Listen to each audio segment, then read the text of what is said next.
Olá, queridos do blog Uma Dose para o Meu Dia, aqui é Vivi Sobrinho e hoje nós vamos falar sobre O Hobbit, livro e o terceiro filme da trilogia A Batalha dos Cinco Exércitos, que foi o mais esperado do ano. We came all this way, but now comes the day to bid you farewell. O Hobbit foi o primeiro livro lançado por Tolkien e ele foi escrito para os seus filhos.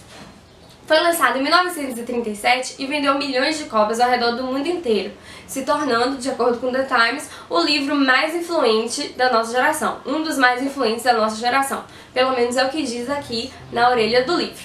Enfim, na realidade, o Hobbit é sim tudo isso. Ele, na realidade, é um prelúdio do Senhor dos Anéis. Quando Tolkien escreveu O Hobbit, ele não tinha ideia do que ia ser o Senhor dos Anéis, mas aqui a gente acaba entendendo como é que o anel foi parar em poder dos hobbits. Eu ganhei esse livro no Natal de 2001, há exatos 13 anos, ou seja, eu tinha apenas 12 aninhos, e li sendo uma criança e reli agora sendo outra pessoa. A leitura, justamente por ter sido escrito para crianças, ela é fluida e ela é bastante simples. Só tem umas partes assim mais chatinhas que é na parte da descrição. Fora isso, a leitura faz de uma forma muito leve e às vezes até num tom meio gracioso. Em sinopse, o livro conta a história de Bilbo Bolseiro, um hobbit pacato que vivia ali no bolsão, na toca confortável dele, que de repente recebe uma visita inesperada de um mago, o Gandalf, seguida pela comitiva de 13 anões liderados por Thorin Escudo de Carvalho. Ali naquela reunião, tanto inconveniente, todo mundo mexendo nas coisas do Bilbo, ele recebe uma proposta que tem que aceitar, mesmo contra a sua própria vontade e na realidade não tão contra a sua vontade. Ele é contratado para ser o ladrão daquela comitiva para ir em busca do tesouro que foi pilhado por um dragão, o Smaug. E ali eles vão em direção à Montanha Solitária, que é o lugar onde Thorin deveria ser considerado o rei sobre a montanha. Ali, o livro ele não tem um ponto clímax, mas sim, naquela Terra-média onde eles atravessam para chegar até a Montanha Solitária, nós temos muitos e muitos momentos de emoção. O Bilbo enfrenta coisas que ele nunca pensou em enfrentar. Como ladrão e também o número da sorte, porque ele é o número 14 da comitiva, ele deixa de ser o 13, ele deixa o 13 para trás, que eram 13 anões, então o número do azar. Ele conta muito com a sorte dele e ele faz coisas que ele nunca imaginou que poderia fazer. Então o livro ele traz assim de tempos em tempos alguns ensinamentozinhos aqui e acolá, especialmente essa ideia de que você pode fazer muito mais do que aquilo que você imaginou. É essa a história de Bilbo Bolseiro. Como todos nós sabemos, o livro foi transformado em uma trilogia para o cinema. Eu tenho que confessar que quando eu fui pro cinema assistir o primeiro filme, eu tava assim meio inocente, eu não sabia que ia ser uma trilogia. Então eu fui assistindo Hobbit, fiquei super empolgada, tipo, meu Deus, eles estão sendo super fiéis ao livro, até algumas canções estavam lá no livro e eu fiquei muito feliz com isso.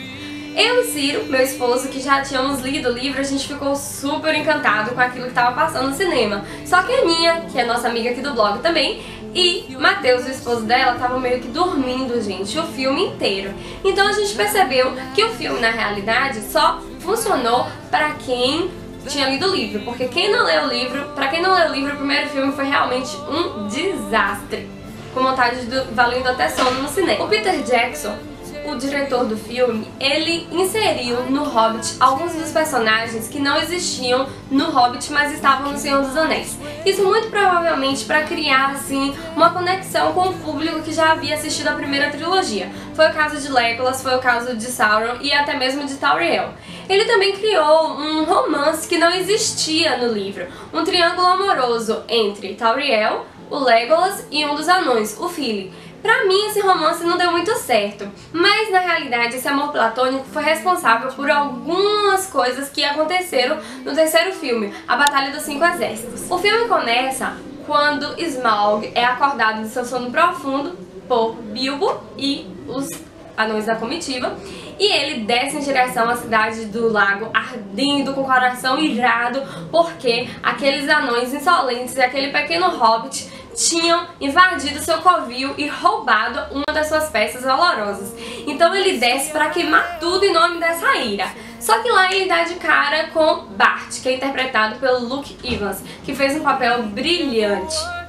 Na realidade, o roteirista ele criou uma família pro Bart para fazer aquela conexão com o público em relação ao amor que ele tinha pelos seus filhos, né? O heroísmo impulsionado pelo amor. Eu achei isso muito interessante, funcionou pro cinema porque trouxe profundidade para a personagem do Luke Evans. Então Bart é um herói muito bacana. Por falar em que mandou bem na atuação, eu gostei muito do Martin Freeman, que fez o Bilbo Bolseiro.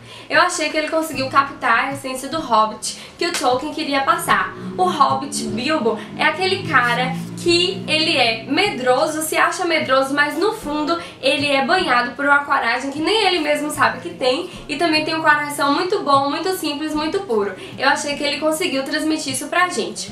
Outra pessoa que eu também gostei muito da atuação foi o Richard Armitage, eu acho que fala assim. É o que fez o Thorin Escudo de Carvalho. Ele interpretou muito bem as partes onde o Thorin tá tomado pelo mal do dragão, que é a doença do ouro, ou seja, o coração dele tava cheio de corrupção e ali ele fica naqueles delírios por causa do ouro, por causa daquele poder, a ganância do tesouro por muito tempo, até que tem um despertar. Mas eles dois, pra mim, fizeram um excelente papel. Só que tem uma coisa que eu não posso deixar de falar, que é sobre uma personagem interpretada pelo Ryan Gage, que é o Alfred. Ele foi criado especialmente pro filme. Eu acho que em substituição do mestre, que no filme é chamado de mestre, na tradução da Martin Fontes ele é chamado de senhor. Eu achei que ele apareceu demais e até tirou um pouco o foco de outros pontos importantes do filme. Na realidade, o filme ele começa nesse ponto aqui do livro. Então você vê que muita coisa que já aconteceu.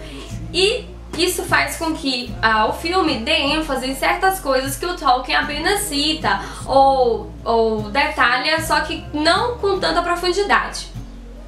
A Batalha dos 5 Exércitos é formada de fato por 5 exércitos. Os Homens do Lago, liderados por Bart, os Elfos da Floresta, os Anões, é claro, os Orcs e um 5º exército que eu não vou falar porque isso seria um grande spoiler, tanto pro livro quanto pro filme, porque isso é o tchan tchan tchan tchan que dá toda a reviravolta do final. Bom, na realidade, o final, ele acaba sendo um pouco diferente do que acontece no livro, porque existem no filme personagens que não existem no livro, e isso faz com que os desfechos e os relacionamentos que ali existem tragam uma coisa diferente, mas isso não muda, não altera o final. Na realidade foi um desfecho diferente para uma adaptação no cinema que eu particularmente acho que funcionou muito bem porque trouxe mais emoções. Eu não posso deixar de falar sobre os momentos de batalha. Bom, pra mim foram muito mais do que 45 minutos de guerra. Teve uma hora mesmo que eu fiquei, ai meu Deus, será que isso não vai parar? Será que essa guerra não vai parar? Pra mim foram horas sem fins. Em contrapartida, preciso reconhecer que foi uma batalha muito bem coreografada e a música, gente, foi o ponto essencial nessa batalha. A música na hora certa e os cortes de música nas horas exatas, nas horas graves, trouxeram assim pro filme aquele clima muito bacana que a gente queria ver no cinema. Bom, eu acho que deveria ter sido menos guerra, mas quando teve guerra tava bom.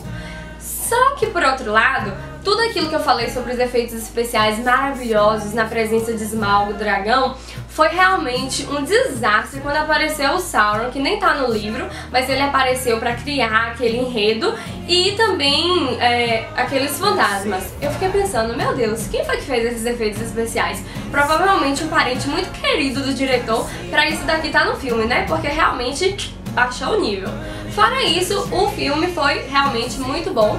Eu quero dizer pra vocês que eu recomendo que vocês assistam e eu acho que, embora os dois últimos filmes tenham assim um clima diferente do livro, porque o livro ele é mais alegrezinho e tudo mais, é pra criança e crianças de toda idade na realidade, o livro ele tem um outro público e por isso ele tenta ser um pouco mais obscuro. Mas mesmo assim eu acho que fez jus à obra de Tolkien, foi uma adaptação pro cinema, a gente tem que perdoar as mudanças porque isso é necessário pra cativar o público. Eu espero que você que ainda não leu o Hobbit, que já foi assim publicado há tanto tempo, espero que você leia, que você goste. Se você gostou desse vídeo, dá um like e um beijo, até a próxima. Tchau! Resenha o Hobbit Take 1. Resenha o Hobbit Take 15. Resenha O Hobbit, take 156. Resenha O Hobbit, take 1562. Resenha O Hobbit, take 15.600